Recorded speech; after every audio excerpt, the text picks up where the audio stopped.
So, namaste everybody. And I want to welcome all actually, everybody that's already there. And I know that so many more people wanted to come, especially from India, because, it's a little bit time difference there. It's like already 10:30 in the evening. So some of the people may have gone to sleep there. So before we start our yoga speaker series, we will do a little bit of conditioning, okay? So just, bring our emotions, our mind to evenness.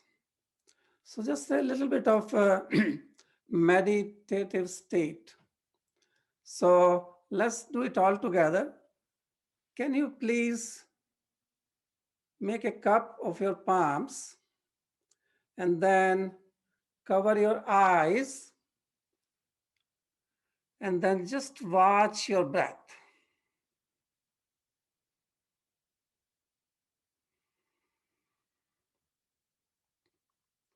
So you can watch your breath.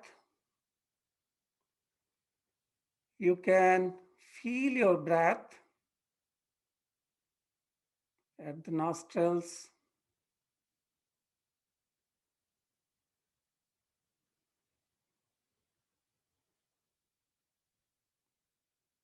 Okay, I'm starting this welcome by just bringing our awareness, our mind focused on the breath.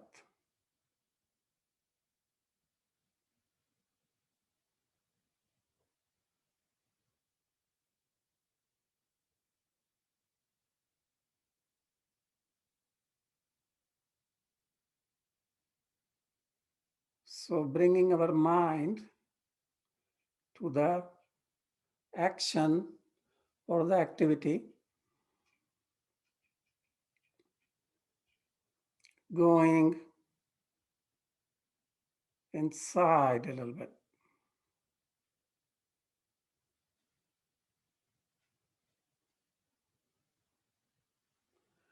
And also because we want to bring your attention to the breath that we, in our daily living, we sorely miss.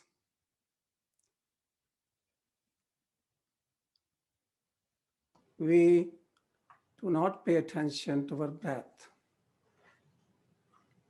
So this is my invitation to bring your attention to the breath, because breath is the life force. Without breath, there is no life. And breath is the bridge that joins the body with the mind. Breath is the life force that help focus the mind or control the mind. So now keep your eyes closed and then bring one palm over your navel or abdominal area and the other palm bring to your heart center.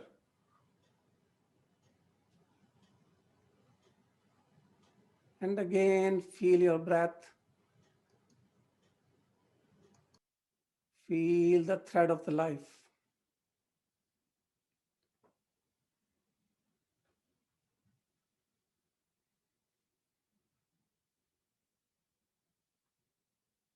So your attention on the breath, feeling the breath in the navel, in the abdominal area, and also in your heart center on the chest.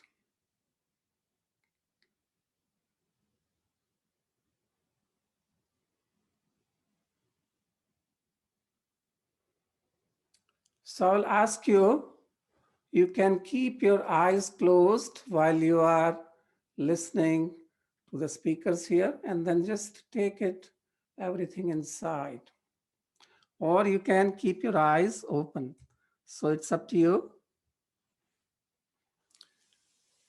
So you want to know perhaps who am I? So my name is Lalit Jairath, and I'm an employee at the University of Guelph for almost 25 years. And out of those 25 years, I've been teaching yoga for about 10 years, a little bit over 10 years. So this first yoga speaker series, 2021, is brought to you by University of Guelph Yoga and Meditation Collective. So this is a free initiative that is supported by, or that has been supported by, Wellness at Work at the University of Guelph. So this initiative is any student, okay? So in this program, any student, any staff, faculty, retirees, alumni, anybody can join. They are welcome to participate in our programs. And I won't take much of your time now, and I will actually hand over the platform to our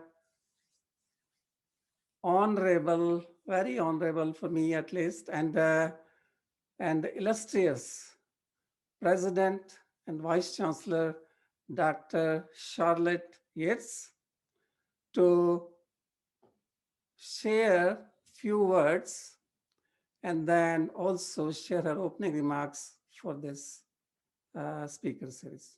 So over to you, Dr. Charlotte.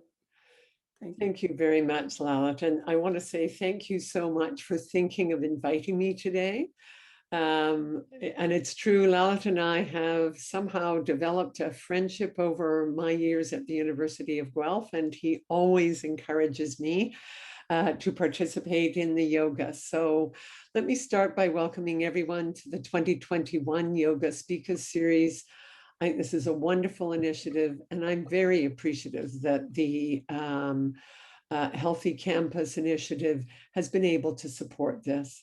Let me start by saying a few words of land acknowledgement. The University of Guelph resides in the ancestral and treaty lands of the Attawandaron people and the Mississaugas of the Credit.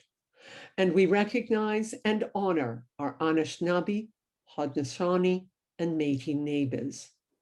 The Dish with One Spoon Covenant speaks to our collective responsibility to steward and sustain the land and environment in which we live and work.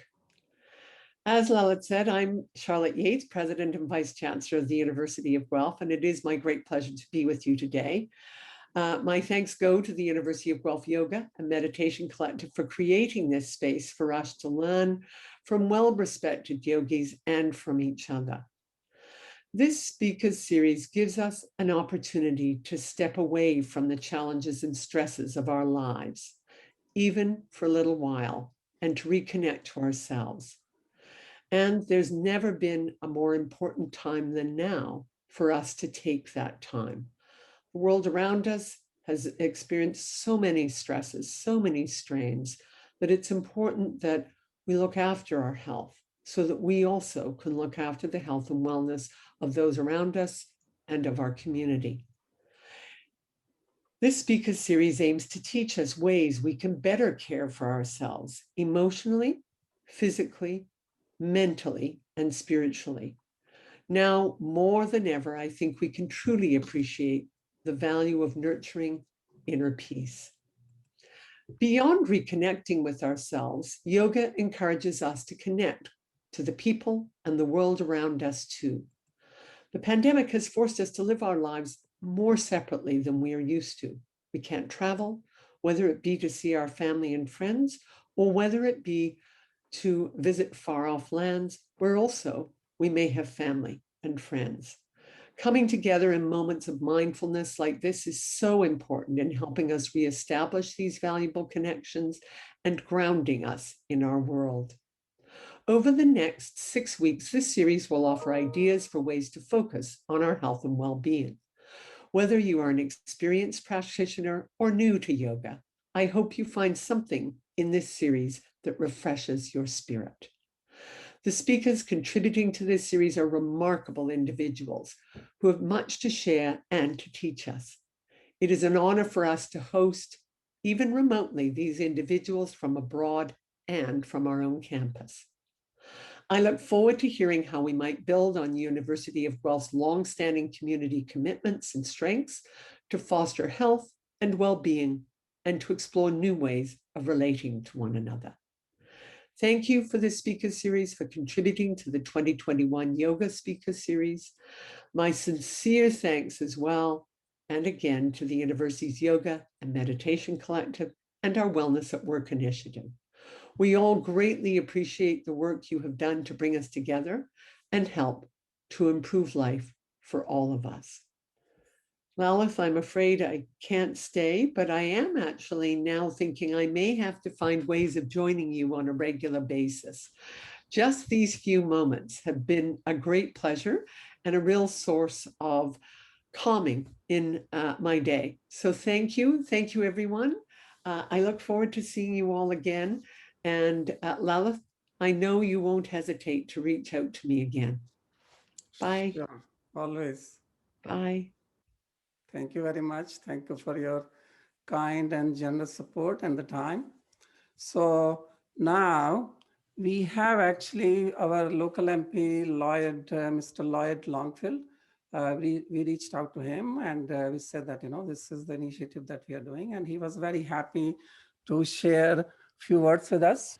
Thank you to the University of Guelph for continuing to find ways to improve life, now through a speaker series on yoga, looking at ways to align the spirit, the mind, and the body, reducing stress and anxiety in these periods that we're going through, and going forward, learning new talents. Yoga is a great way to relax, to meditate, to look for the best in life. So thank you again for continuing to help improve life in Guelph and now internationally through this speaker series. So I would like to introduce speaker of today. We have Dr. Ananta Giri, who's a professor at the Madras Institute of Development Studies in Chennai, India. And he's a yogi in his life. He's an amazing, engaging speaker, So today he's going to talk about, let me see his title of the, so he's going to talk about towards a new yoga and tantra of self-development and social transformations, new horizons and movements of breathing, of social healing, reconciliation, and planetary realizations. So Anantagiri ji, I hand over to you. So you take the stage, please. Thank you so much. With my heart and with our heart, dear and respected Lalit Bhai, and also thanks to respected Charles Yates, and also my dear and respected friend, Professor Hans Baker, and all dear and respected co-travelers in our yoga of sharing this afternoon. Now, as Dr. Yates was telling us, and also as Lalit Bhai also told us, that yoga is related to breath. And breath is also the condition of our life. But unfortunately, our conceptualization of what we are, for example, this very important thought that we think, therefore we exist, cogito ergo sum. I think, therefore I exist. Yoga invites us and challenges us to realize that I breathe and I exist. And as I breathe, I also breathe together. We breathe and we exist together. So, yoga is a continuous reawakening of us to realize this existential truth of life that I breathe and I live, we breathe and we live. So, yoga is that continued process of remembrance and awakening that we breathe and we exist. It is a journey of making connection with I, we, and the world, and also nature and cosmos. The air I breathe is not owned by me, and that is one of the foundations of yoga. For example, we know that how yoga is dependent, for example, in Indian journey with yoga, in two limbs out of 8 limbs. One is called yama and niyama. And one of the yamas is aparigraha, non-possession. And this non-possession starts with this very elementary reality and awakening that I breathe, we breathe, but we do not possess our breath. And this ability to realize at each moment that we do not possess our breath, and that is a moment to moment, an eternal awakening of aparigraha or non possession. And that non possession is so central. Speaking about breath and breathlessness, all of us, almost for the last 1 year plus, which is slowly touching 1 year, 3 months, 4 months, we are all challenged by COVID 19, which is a permanent reawakening for us that how we do not possess our breath, no matter who we are, whether we are President Xi Jinping from China or President Bolsonaro from Brazil or erstwhile American President, President Donald Trump. Now, with all our might and quote unquote arrogance and quote unquote our entrenched ability to deny, we do not possess our breath. So, yoga, therefore, is a continued invitation for us to develop ourselves. For example, to realize that how do we relate to our breath? We can relate to our breath in a very speedy manner, as is the condition of our life today. For example, in our daily living, our respected Dr. Yates was mentioning that how we are living a life of stress. What are the conditions of this stress? Now, these conditions of our stress are manifold. There are structural reasons behind it. Now, of course, we are leading a different lifestyle. For example, it is very cold now in most of Canada.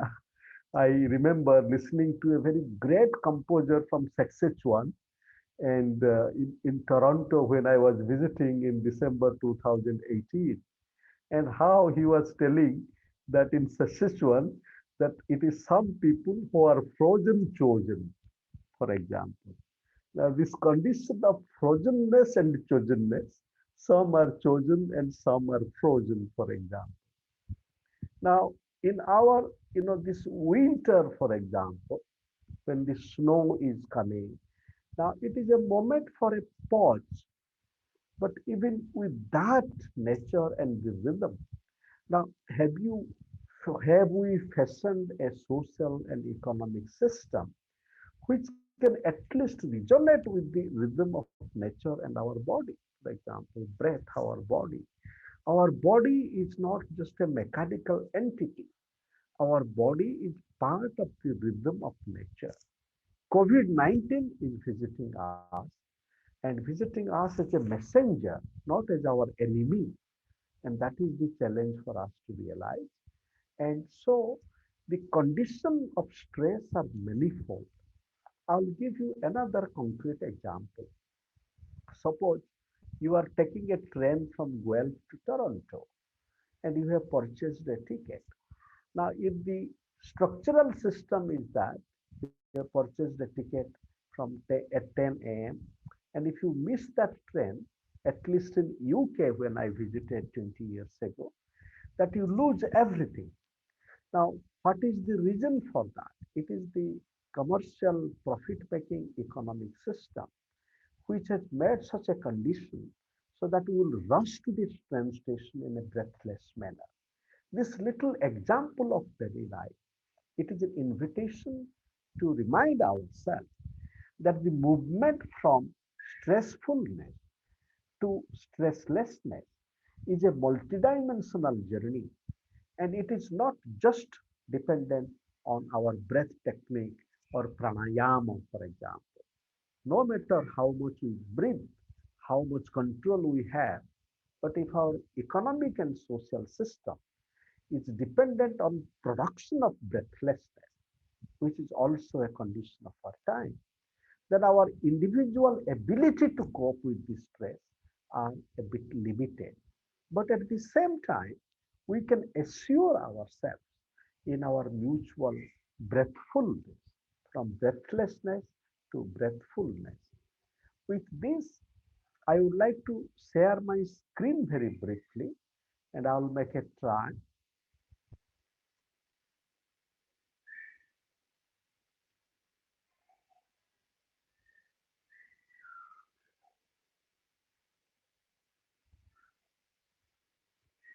I hope you can see my screen. So with this prefatory remark, I begin my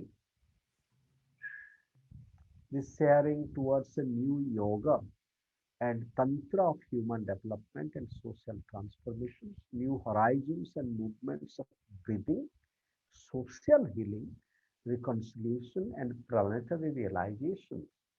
With this thought that how both yoga and tantra help us to breathe mindfully and with ease so that we can breathe together with love, care, and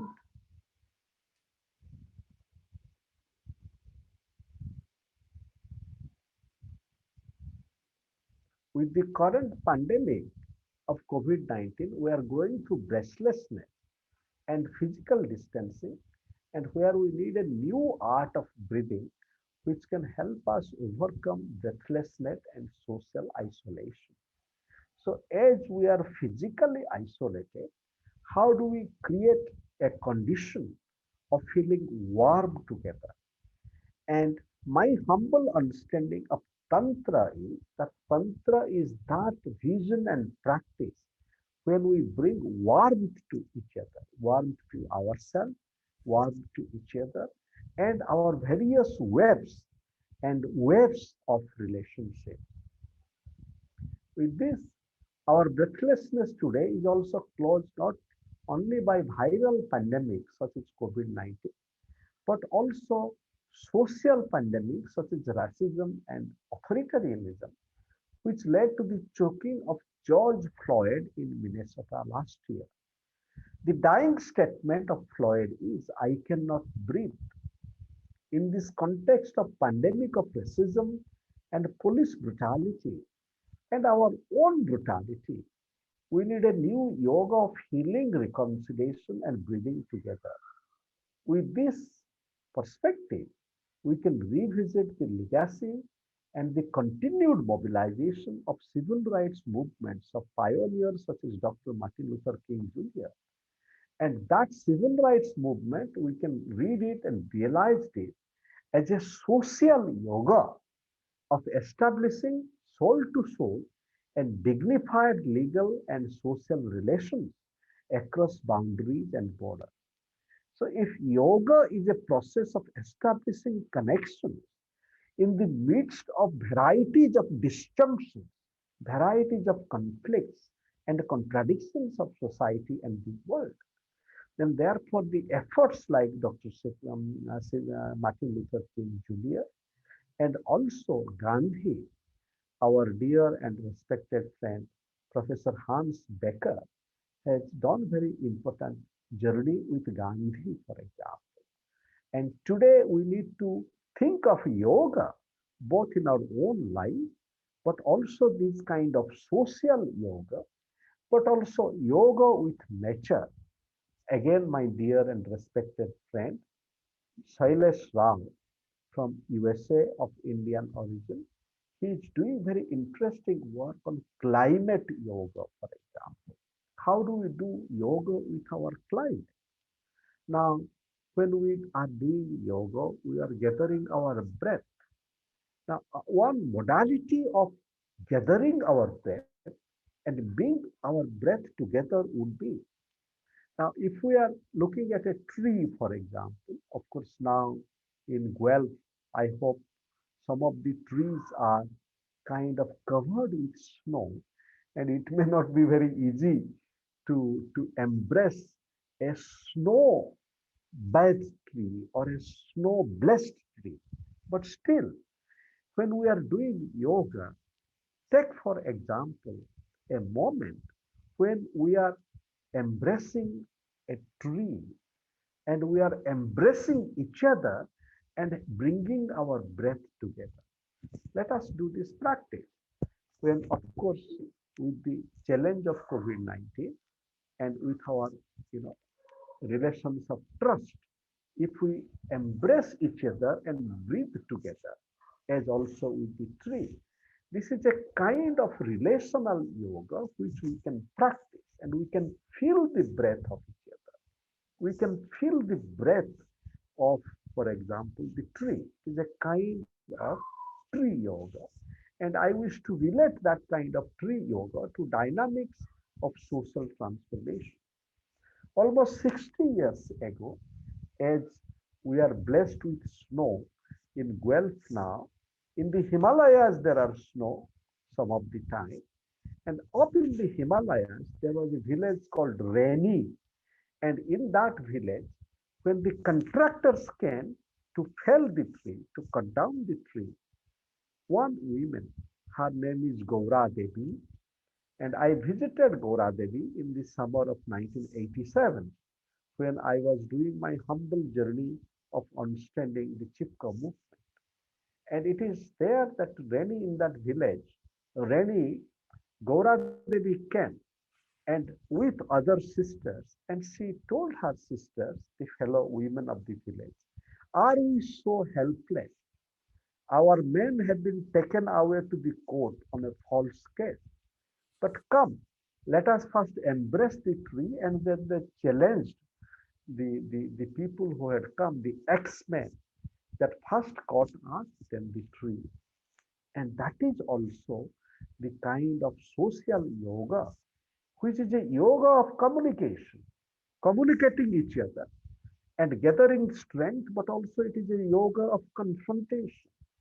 As for example, when our society is destroyed by profit maximizing machine, which wants to cut the trees as it happened in the Himalayas, as it continues to happen. But that birth of the Chipka movement was the beginning of a climate yoga, to put it that way. It was not just an environmental movement, but that environmental movement which tried to challenge us to realize what is a tree. A tree is not just a timber which we can cut and get money. And up in the Himalayas, they sang a song. क्या है जंगल का उपका, मिट्टी पानी और बयार, मिट्टी पानी और बयार, वो है जीवन के आधार. It means what is the contribution of the forest?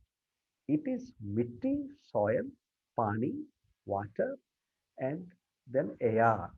And Miti, soil, water, and air, along with ether and another element, the Pancha Mahabhuta, the five elements, is the foundation of our life.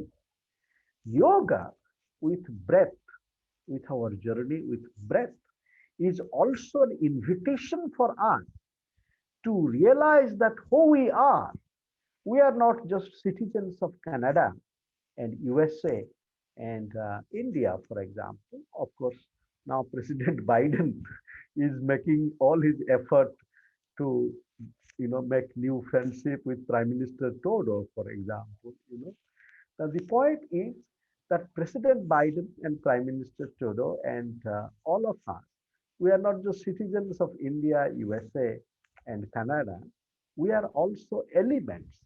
That no matter whether I'm a president or a prime minister, I must realize that I'm constituted of these five elements, including breath and yoga, especially in our current pandemic of racism, COVID-19, and climate change.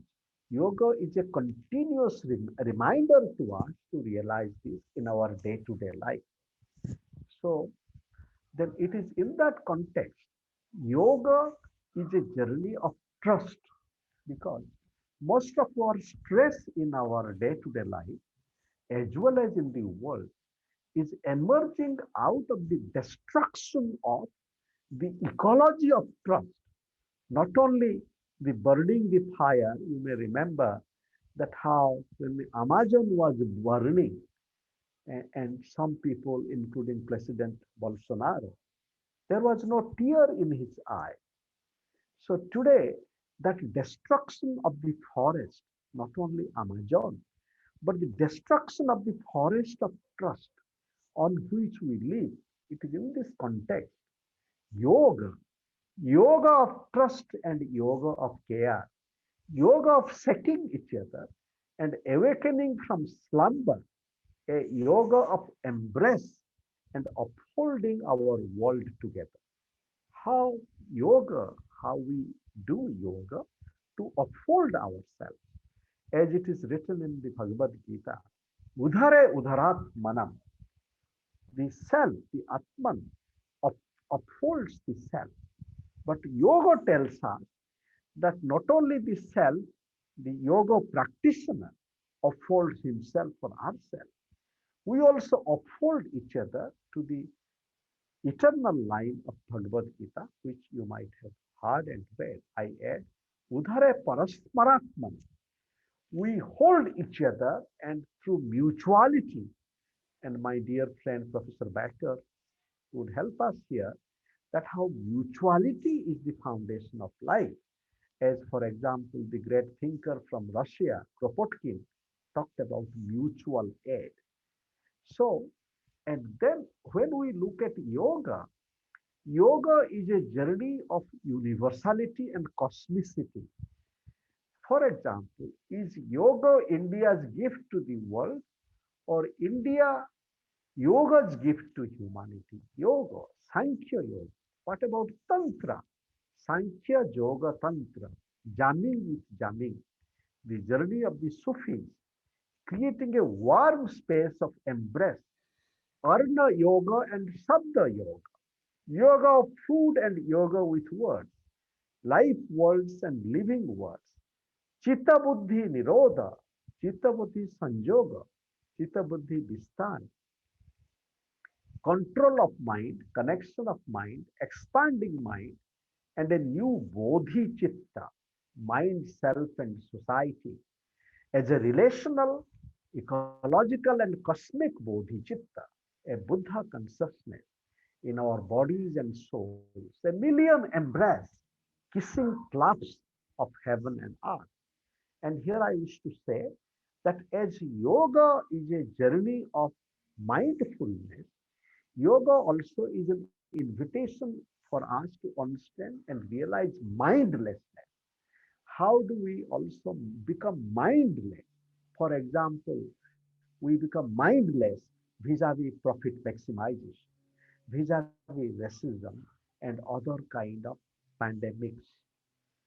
And then we come to this idea of yoga as a connection. And I want to suggest here bring another great Canadian thinker who lives not so far from Guelph, a little far in Montreal, Charles Taylor, a loving philosopher who say a meridian is a moving line which reconnects. So yoga is like a moving line which connects and reconnects us. And it is a new art of connection amidst disjunction. So towards a new yoga of development means the challenge of establishing connection, which is a thread work. And here we can remind the great Sufi seeker Baba Farid, almost 800 years, he said, do not give me scissor, give me a needle, for I do not know how to cut. I would like to stitch. That stitching is yoga. It is a threading work. And that thread work and thread meditation in the midst of compassion and confrontation, a yoga of compassion and confrontation. The Tantra of human development refers to the whole journey from isolation to creation of waves of mutual energization and a new kind of time and speciality. If Tantra is related to the production of energy, I would like to relate it to the whole dynamics of womb being, that how do we become womb ourselves so that the time that we live becomes pregnant temporality, a time which can give birth to something. Dear friends, we can realize our stressful time does not give birth to so many things. We even cannot hold each other. So that kind of pregnant speciality and temporality. Here I want to present the great work of my friend Staneswar Timalshina in his book Tantric Visual Culture, a Cognitive Approach, and how he's saying that the whole salient feature of Tantra is to recognize our body is an energy system existing with nature, for example. So I would quickly come to some of the other thoughts. And for example, how this whole idea of Tantra vis-a-vis Tantra gives a lot of emphasis of women and how we can bring the tantric perspective to circles of gender liberation by bringing love, learning, and labor together. For example, self-help groups in Bangladesh and many parts of the world. When President Clinton was there, he visited India and he was trying to initiate self-help groups among women and other participants in the poor communities in the USA. But again, when women and men are coming together, they can create circles of energy, and then we can come to that how the whole idea of women, for example, being a feminist or being a liberator of women, how we can realize that how when we challenge patriarchy, for example, we are also challenged with the task of establishing connection between men and women. Now, women's liberation is not destruction of men. Bell Hooks, the great feminist thinker, and he is writing that when feminist thinking enabled me to challenge the boundaries set by patriarchy, it was the search for self-recovery and wholeness that led me back to my dad. So that is the spirit of reconciliation and healing, and that Tantra of human development is also a movement from kingdom of God to gardens of God. And here, very quickly, I want to say this whole journey of end and end. And I am responsible for the end, but how do you reach the end without end? And then I come to this whole idea of cross and Kundalini, because both yoga and Tantra are not limited to any religion. And here I have my humble effort is to look at the cross, for example, being with cross, walking and meditating, upward flow of energy, love, concentration, and co-evolution. From the bottom to the top, from the underworld to light supreme, awakening and generation of Kundalini, not only vertical, but also horizontal. So that yoga is also a process of generation of Kundalini, which means the awakening of serpentine energy that is within each one of us. But there is also social Kundalini. For example, when we are fragmented by racism or both in North America and in many parts of the world, our respected Dr. Yates reminded us to pay our respect to the ancestors of the land to which I joined, the living spirit of the land. And with all limitations, Canada has made some step towards reconciliation of the indigenous, of the people of our land. So that is the kind of social yoga and yoga of social healing. So dear friends, time is slowly kissing on our heads, on our foreheads, and I would provisionally conclude with this thought that how yoga can help us in our social healing and reconciliation. As for example, self, other, and the world. This is the second part of my poem on cross and Kundalini. Becomes a sadhana and tapasya of cross, Kundalini flowing across as a grace of mutualization with and beyond the tyranny of, uh, of annihilation.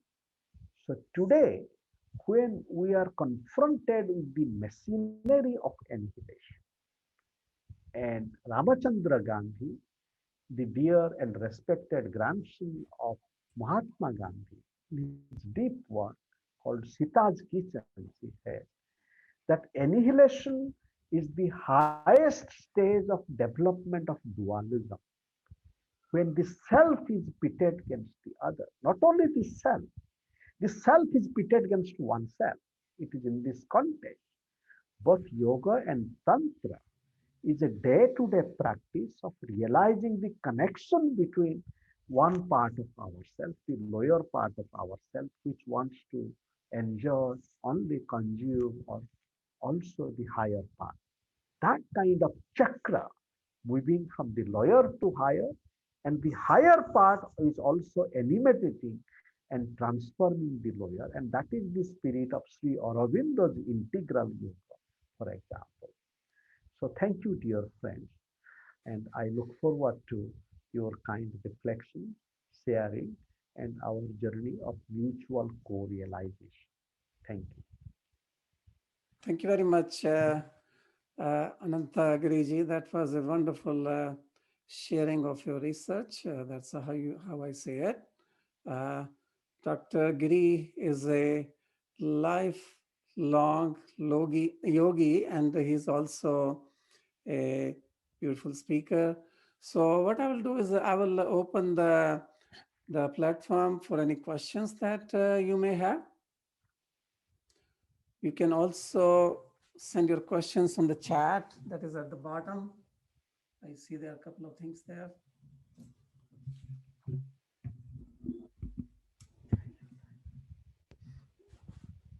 If you have any questions.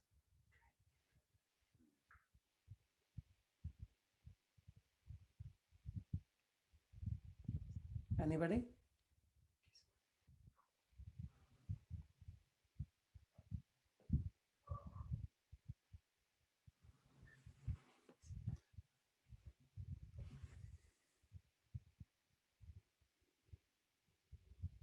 Any question? I will, okay, so I will ask just, I think I see what you're trying to say. My question is that why do we feel the separateness? We feel separateness everywhere. We feel separateness at home, separateness at work. Why we are in that dilemma? If you can maybe let us understand that.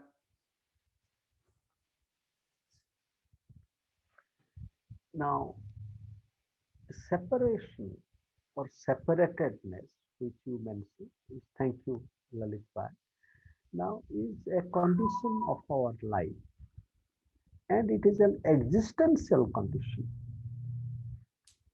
For example, now you are sitting in a different place and I am sitting in a different place.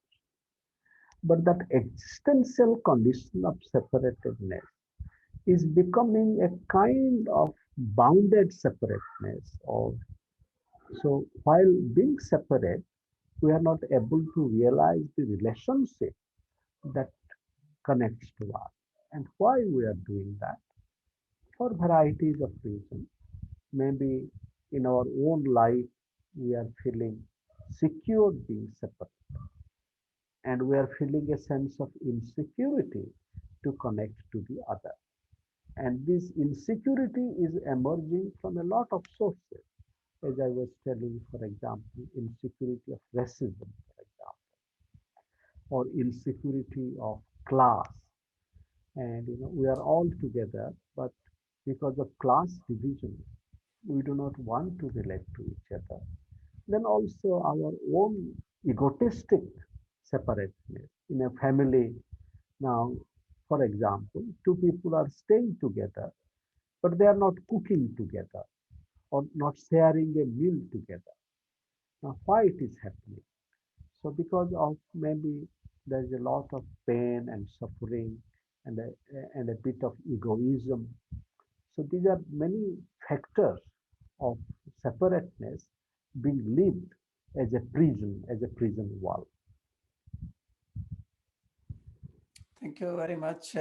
So I have somebody on the chat here. So their next question is that how do you convince health professionals that yoga can be useful for every age and should be a part of their healing?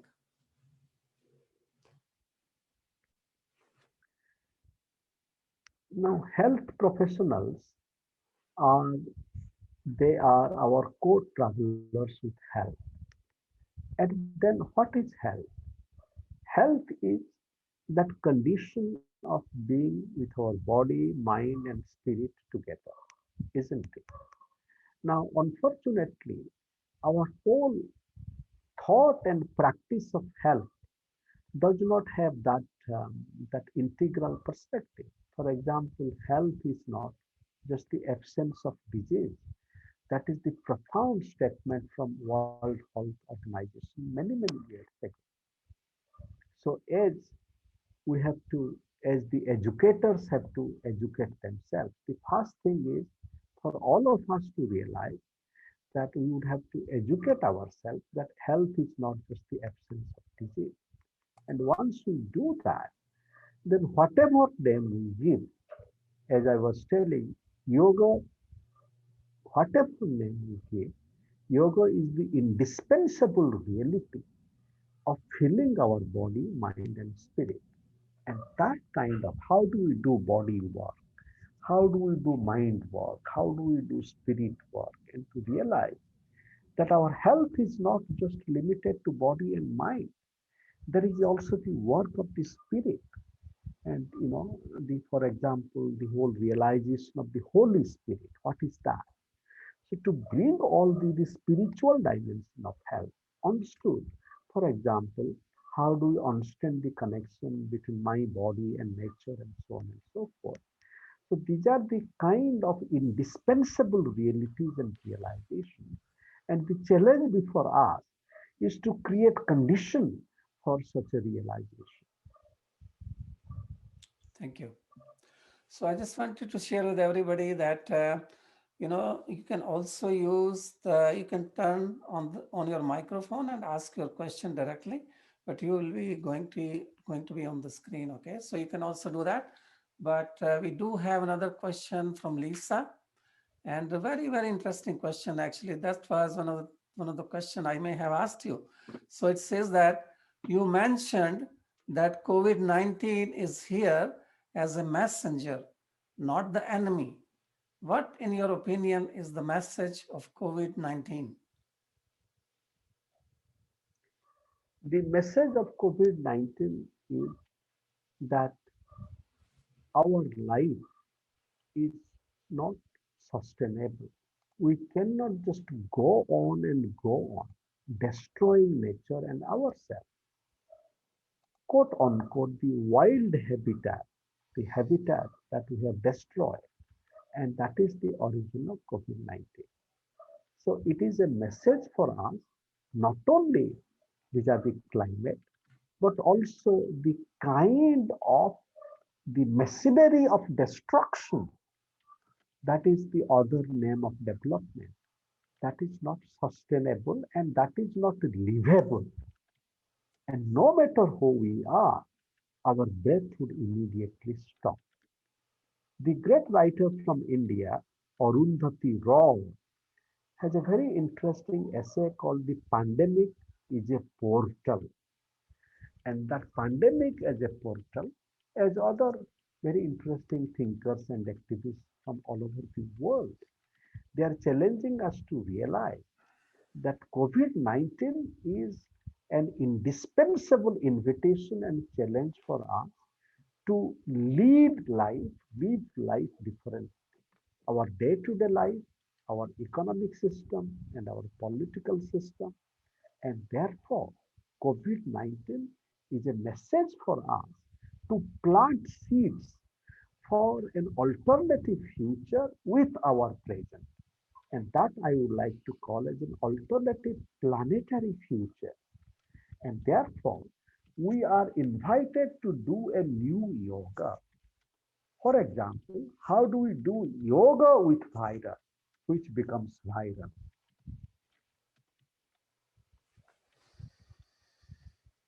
Thank you.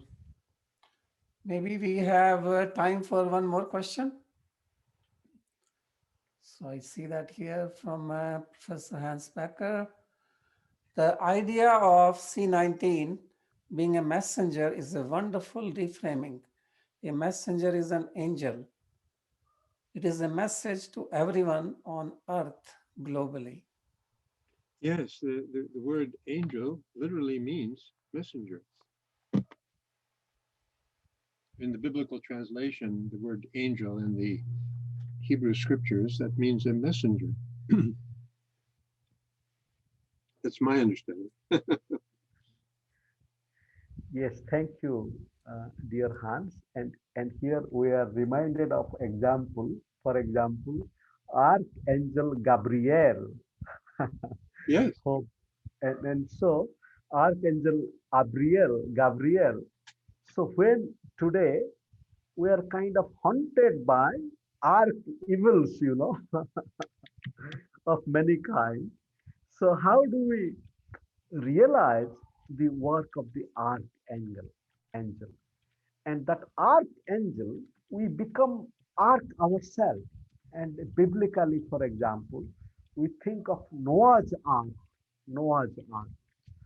because when we are in the midst of destruction or being submerged, which is not just a metaphor, but is a reality, how do we become an archangel so that we can create an ark of protection? The whole humankind becomes a living kind of an ark where we hold each other. We do a yoga of embrace. We do a yoga of trust so that we become an angel to ourselves. Instead of becoming arch evil of destruction, we become an archangel of mutualization. And we become a message ourselves. And here I am reminded of this great thought from Gandhi when he said, "My life is my message. To this I add, each one of our life is a message." That is the teaching of yoga. But our life is also a movement. So that movement of consciousness. So a message is an invitation for us to become a movement of consciousness, of connection in the midst of varieties of distinctions, conflicts and contradictions of self, society, and the world. I think we won't take any more questions. We're almost to the end of this beautiful presentation from Dr. Ananta Kumar Giri. I really, really thank you for your time. I know in India it's almost midnight. So I really, really appreciate your labor with us and enlightening us with your beautiful, beautiful thoughts, your research. And, we have made some connections, we here at the University of Guelph, we are thinking of, that this speaker series doesn't end in the speaker series, but it opens new ways of connecting, it opens new ways of research, maybe, we'll be sending, people out there, in the world, for the, for their development work, So we have developed that connection now with India, and we hope to develop it further with the world, So I just want to make final comments here that this talk, this speech will be available on the YouTube. Okay, so we have recorded it, and then we will do some, some editing, we'll make sure that the message of our MP gets in there. And I just wanted to say that,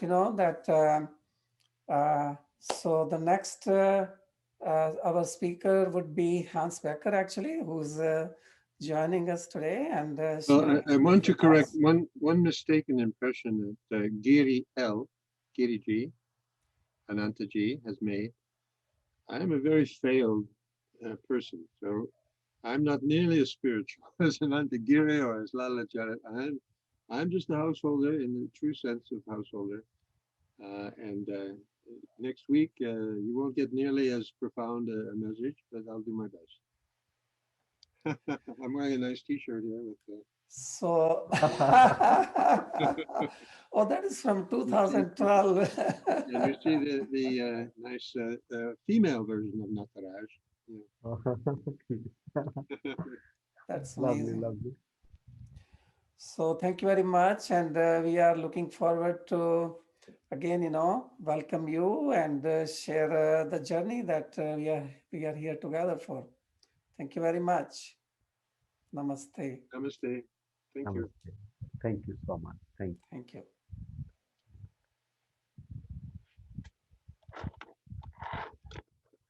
So nice to see you, Ananta. See you. Lovely. Thank you for your kind words. Thank you for doing this. So dancing Nataraj, so we all become a dance. Yes, yes. And a householder is also a renouncer, I have several images of that. So, Yeah, so I was just talking to Anantagiriji this morning, and we were saying that this is our celebration, actually. This is not a series, it is the celebration of life that we have, all of us, we have joined together to celebrate, So we will keep that spirit going into this series for another 6 weeks, and I hope to see you all again. and to this thought of celebration, I am reminded of this beautiful line from Tagore. And in Bangla, Tagore writes, Jagate Ananda Jagge Amar Nimantrana, Dhanya Hala Manava Jivana. It means to this festival of joy, we have been invited, and our life has become blessed. Our life has become blessed.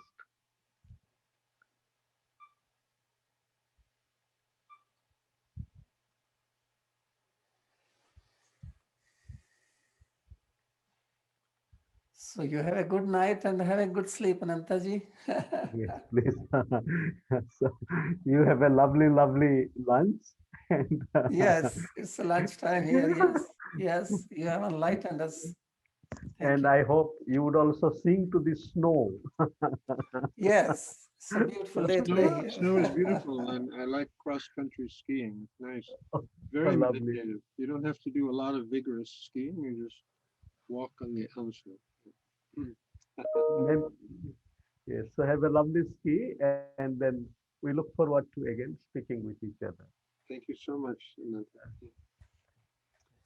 Giri Thank you, L. Ajay. Thank you for Ananta L. joining.